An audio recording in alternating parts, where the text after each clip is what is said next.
আসসালামু আলাইকুম। আমি এখন বানাবো রুটি পরোটার সাথে খাবার জন্য একদম অন্য রকমের একটা আলু বেগুন ভাজি। কি যে মজা এটা খাইতে, একদম আঙ্গুল চেটে খাবার মতো। তৈরি করা খুবই সহজ, তো আসেন দেখি শুরু করা যাক। আমি দুইটা ছোট সাইজের টমেটো আর দেখেন ছোট ছোট 3-4টা পেঁয়াজ আর দুইটা কাঁচামরিচ, এগুলোকে ভালো মতো ব্লেন্ড করে নিব।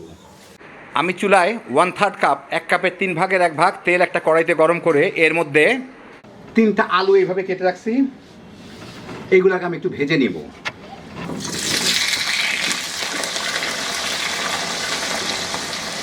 আলুগুলাকে একটু বাদামি করে ভাজবো। আলুগুলা একটু ভালো মতো একটু বাদামি বাদামি করে ভেজে আমি কিন্তু হাই আর মিডিয়ামের মাঝামাঝি রান্না করতেছিলাম। এখন এগুলাকে আমি তুলে ফেলবো তেল থেকে।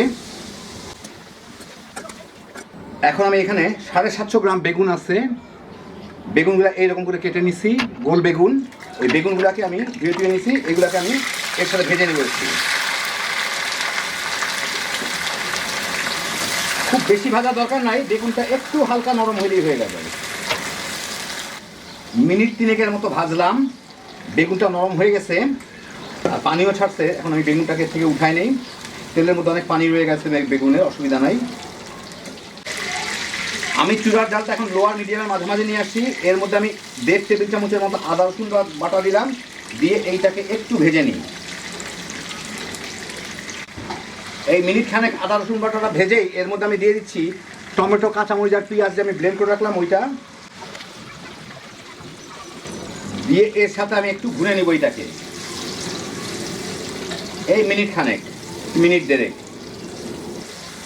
মিনিট 2 ভুনলাম। এখন এর মধ্যে আমি কিছু গুঁড়া মশলা দিয়ে দিচ্ছি। এখানে দিচ্ছি 1 চা চামচ হলুদের গুঁড়া, 1 চা চামচ জিরার গুঁড়া, প্রায় 1.5 চা চামচ ধনিয়ার গুঁড়া আর স্বাদ মতো মরিচ এর সাথে দিয়ে একটু এখন ভালো মতো একটু ভুনে নিই।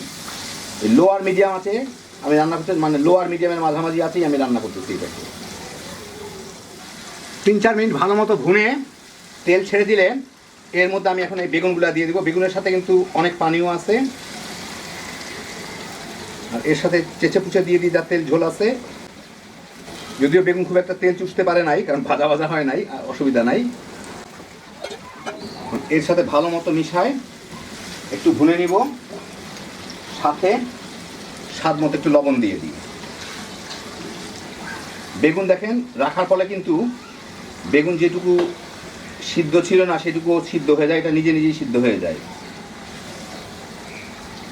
গরম হওয়ার পরে নিজে সিদ্ধ হয়ে যায়। এখন বেগুনটাকে আমার প্রায় কলায় ফেলতে হবে।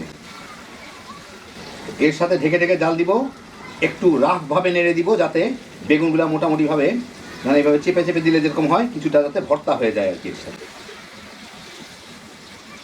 যেটুকু বেগুন সিদ্ধ না হয়েছে ওইটুকু সিদ্ধ হয়ে যাবে, বেগুনটা ভর্তা হয়ে যাবে।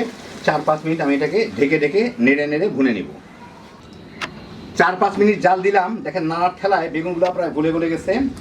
চাপ দিলেই গলে গলে যাচ্ছে, পুরোটা গলায় লাভ নাই, কিছু গলা থাকবে কিছু এমনি থাকবে। এখন তেলটাও ছেড়ে দিচ্ছে। এখন আমি চুলার জালটা আরেকটু কমায় এর মধ্যে আধা কাপ টক দই ফেটে রাখছি ওইটা দিয়ে দিব, দিয়ে এর সাথে মিশায় মিনিট 2 জাল দিয়ে নিব। খুব অল্প আছে জাল দিতে হবে, না হলে টক দইটা খুব জলদি ফেটে যাবে। আঁচ অল্পই আছে, অল্প কিছুর মধ্যে ফুটে উঠবে। এখন এটাকে আমি সুন্দরভাবে ভুনে নিব মিনিট 2। খোলায় ভুনবো, ঢেকে দেওয়ার দরকার নাই, কারণ এটাকে আমি নাড়ার উপরে রাখতে হবে।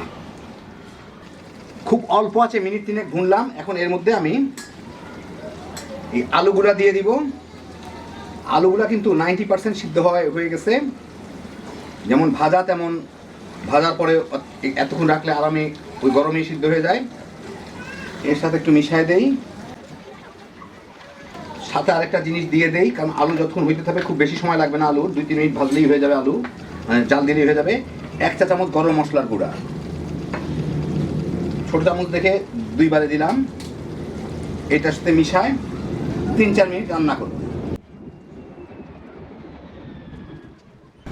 ভালো মতো মিশাই দিলাম, এইটাকে একটু ঢেকে আঁচটাকে এখন একটু উপরে উঠে দিব, মানে মাঝারি কাছাকাছি নিয়ে আসবো। মিনিট 3 জাল দিলেই হয়ে যাবে, 2-1 বার নেড়ে দিব আর কি মাঝে। 3-4 মিনিট পরে আমি এর মধ্যে ধনিয়া পাতা কুচি দিয়ে দিব, আর একটু ফ্লেভার দেখা সৌন্দর্যের জন্য একটু লাল মরিচ, সবুজ মরিচ দিয়ে দিব, দিয়ে এর সাথে মিলায় চুলার জালটা এখন বন্ধ করে দিই। 2 মিনিট রাখলেই এর মধ্যে ফ্লেভারটা চলে আসবে। তারপর আপনাদের আমি বেড়ে দেখাচ্ছি। তো এই দেখেন হয়ে গেল আমার দারুণ মজার আলু বেগুন ভাজি, একটু টক দই দিয়ে। খাইতে যে কি মজা, একবার বানায় দেখেন তাইলে বুঝবেন, একদম আঙ্গুল চেটে খাবার মতো। রুটি পরোটার সাথে খাইতে তো অসাধারণ, ভাত দিয়েও এটা তামা তামা করে খায় ফেলাইতে পারবেন। ঝটপট রান্না, হ্যাপি জোশের একটা আইটেম। আল্লাহ আপনাদের সবাইকে ভালো রাখুন, সুস্থ রাখুন, নিরাপদে রাখুন। ইনশাআল্লাহ বেঁচে থাকলে আবার দেখা হবে। আল্লাহ হাফিজ।